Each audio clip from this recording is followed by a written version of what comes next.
আমি এখানে সূরা ফাতিহার অর্থসহ ব্যাখ্যা করে দিচ্ছি। সূরা ফাতিহা। বিসমিল্লাহির রহমানির রহিম। ১ বিসমিল্লাহির রহমানির রহিম। অর্থ পরম করুণাময়, অসীম দয়ালু আল্লাহ নামে।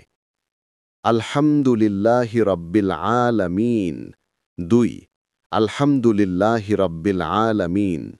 অর্থ সকল প্রশংসা জগৎসমূহের প্রতিপালক আল্লাহর। আর রহমানির রহিম। ৩ আর রহমানির রহিম। অর্থ যিনি পরম করুণাময়, অসীম দয়ালু। মালিকি ইয়াউমিদ্দিন। ৪ মালিকি ইয়াউমিদ্দিন। অর্থ বিচার দিনের মালিক।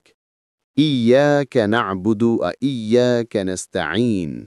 ৫ ইয়াকা না'বুদু ওয়া ইয়াকা নাস্তাঈন। অর্থ আমরা কেবল তোমারই ইবাদত করি এবং কেবল তোমারই কাছে সাহায্য চাই। ইহদিনাস সিরাতাল মুস্তাকিম।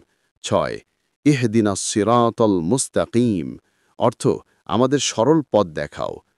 সিরাতাল্লাযীনা আন'আমতা আলাইহিম গায়রিল মাগদুবি আলাইহিম ওয়ালাদ-দাল্লিন।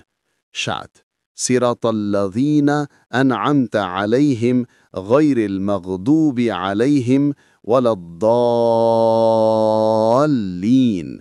অর্থ তাদের পথ যাদেরকে তুমি অনুগ্রহ দান করেছ, তাদের পথ নয় যাদের উপর তোমার ক্রোধ এসেছে এবং যারা পথভ্রষ্ট।